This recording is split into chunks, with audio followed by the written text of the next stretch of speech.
ñàkkul dégg ngeen situation bi nga xamante ne am na ci service pesé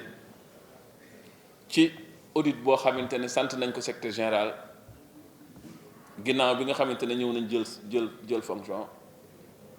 mu jël ay service am ñu xool doxalinu kër gi auditeurs yi bi ñu leen joxee lettre jox ko secrétaire général mu saytu ko xool nañ situation 1er janvier 2019 au 14 avril 2020 résultat yi nga xamante ne nag audit bi wane na ko gis nañ ci loo xamante ne nekk na presque 257 millions yoo xamante ne dafa jaar ci pexe yoo xamante ne du circuit normal ndax chambre bi teg na ay kenn yoo xamante ne bu xaalis bi jaaree fi mu war a jaar du laaj ñu def lu mel noonu ndax dinañ xam bu ci yàqu-yàqu amee waaye nag dañ ko jëfandikoo ci anam yoo xamante ne jaarul ci circuit normal loolu moo tax ñu sant audit boobu ba audit bi génnee chiffres yooyu ñu gis ko xool fan la jógee ñu xam ne lii duggagul woon ci kii bi am na ay nit yoo xamante ne ñoo doon yor loolu xool nañu waxtaan nañu ak ñoom jël nañ dossier bi tamit jébbal nañ ko yoon ginnaaw bi nga xamante ni bureau bi daje na saytu ko xool ko ne ko daal li fi sës mooy lii moom nañ ko yëkkati jox ko suñuy conseil ñu yóbbu ko ci yoon loolu nag bi nga xamante ne def nañ ko yemuñ ci loolu xool nañu ñi nga xamante ne ñoo doon liggéey ci anam yooyu ñu organiser waat ko ba nga xamante ne loolu amoon dootu warul amaat jël nañ fa ay mesures xoolaat nañu circuit opérationnel bi nga xamante ne ci lañ war a liggéeyee ba bu ëllëgee alal ju mel noonu du mën a génn rapport d'audit boobu bi mu amee leeral nañ ko ginnaaw bi ñu ko joxee suñuy membre ñu bari yëg nañ ko déposé nañ ko tribunal mu ngi koy gëstu ndax bu du woon coow li passé ci ginnaaw bi defoon naa ne au plus tard fin janvier dinañ ko instruire ndax loolu la ñu waxoon mais jàpp nañ ne loolu du tardé ndax balaa yàgg dinañ commencé liggéey boobu la nga xamante ne nag xëy na xaw nañ ci jaaxal tuuti rek mooy gis nañu ay nit génne ko ci presse bi ba pare ñëwaat ci lu matul une semaine loolu nag xëy na ki ko def moo xam ne tax mu def ko waaye ñun daal li ñu bëgg a leeral mooy ñun noo audité ñoo seet fan la ñuy teg suñu tànk ñoo gis ay résultats ñoo ko dénk yoon mbir nag mënoo koo dénk yoon ndax yoon li nga xamante ne gis nañ ko muy 250 millions yi mën na ko ëpp comme ni mu ko mën a yées ndax moom tamit day ñëw xoolaat jaaraat suñu tànk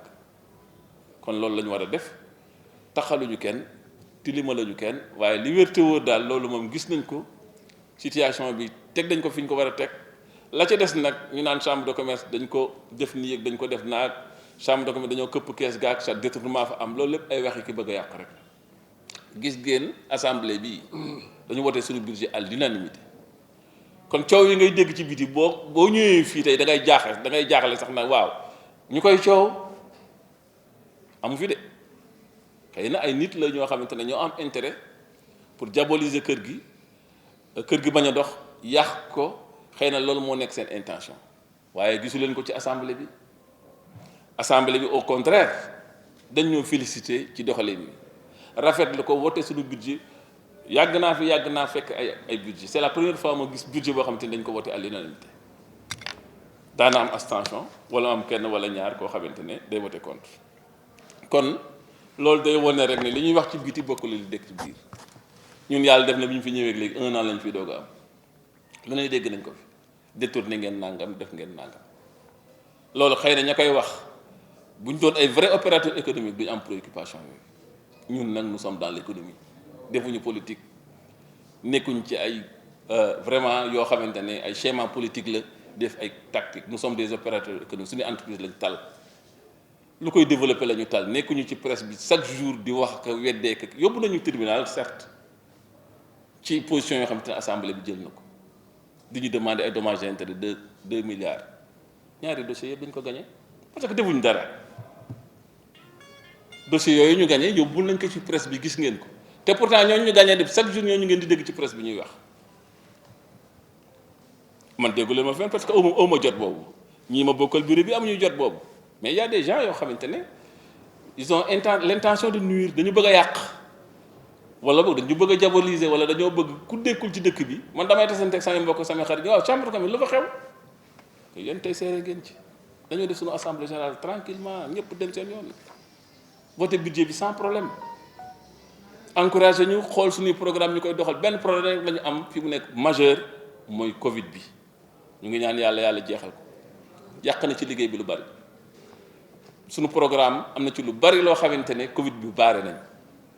kon ñun loolu rek la ñu mën a wax mais yooyu duñ ko gestu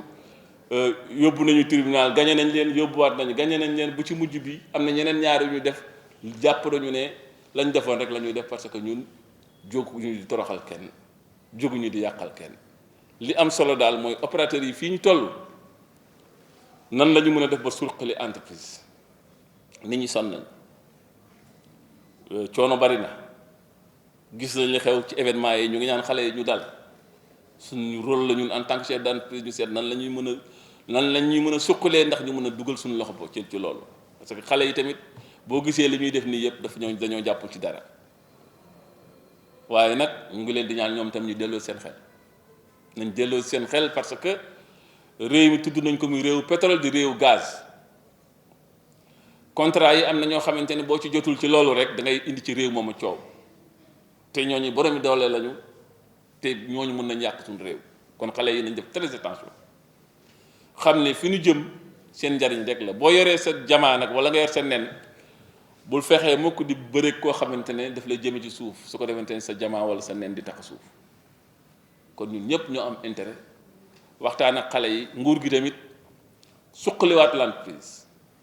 parce que bu ñu suqaliwul entreprise bi dooleel ko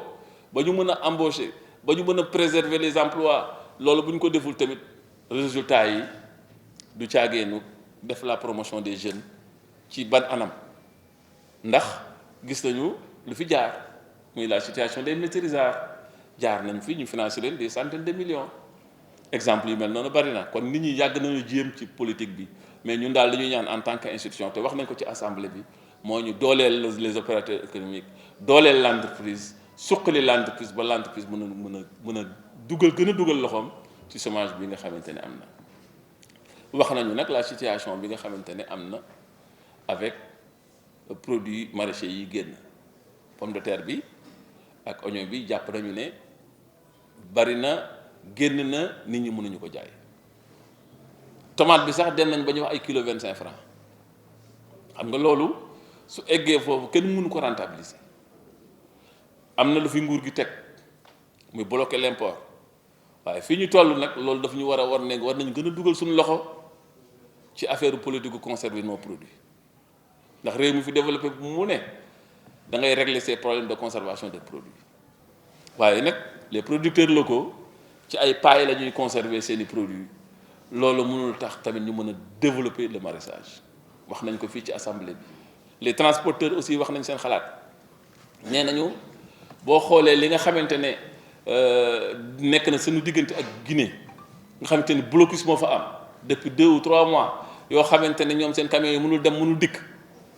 wax nañ chambre de commerce nañ ci wut ay solution le président des transporteurs mu ngi fi toog c'est un membre du bureau de la chambre xamal nañu ne autorités yi ñu ngi ciy wax mais situation yi dafa xaw a metti ndax foofa gars yi yàgg nañ ci frontière bi te il faut que état bi wut solution te solution yooyu kat dafa mel ni ay solution politique la kon ñu ngi ñaan sunu état mu bàyyi xel ñooñu jéem a seet nan lay mën a waxtaan ak le président de la République de Guinée pour que situation yi ñu régler ko ndax nit ñi mën a jóge ci situation boobu ñu nekk chambre bi nag jël na décision pour jéem a interpeller sunu collègues yi nga xamante ne ñoo nekk ci chambre de commerce bu Conakry pour ñoom tamit ñu jàppale ñu indi ci xalaat waxtaan ak seeni autorité ba situation bii nga xamante ne opérateurs yi nekk nañ ci ñu seet nañ lañ ciy génnee tantôt wax nañ aussi lu mel ci ndox ndax Sen'Eau ba mu ñëwee ba léegi gis nañu ne les forages de Bertialane nga xamante ne produits maraîchers yëpp ñoom ñoo koy arrosé am nañ ci ay jafe-jafe waxtaan war na cee amaat su ko defente ne ñu mën a dimbali suñu producteurs yi ba ñoom seen produits yooyu ñu mën a ko arrosé ci ndox moo xamante ne wax dëgg yàlla duñ ci am ay jafe-jafe microclimat bii nga xamante ne nag moo am ci région Dakar nga xamante ne boo ko dee seet moo mën a tax ces produits horticoles yu mën ko def de Dakar à Lompoul gis nañu ñoom tamit wax dëgg yàlla avancé immobilier nga xamante ne presque li ci ëpp solo mooy lépp ñu ngi koy défricher di ko tabax ay kër situation boobu mus nañ ko wax président mus na ko wax ci benn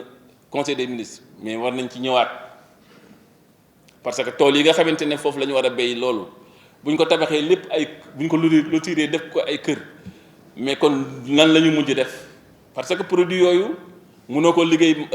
dëkk yu tàng yu mel ni ay Tamba yu mel ni ay Kaolack yu autre fii rek nga ko mën a def ci ñaay bi ndax foofu moo am microclimat boo xamante ne war nga faa mën a béy moom loolu tam producteurs yi wax nañ ko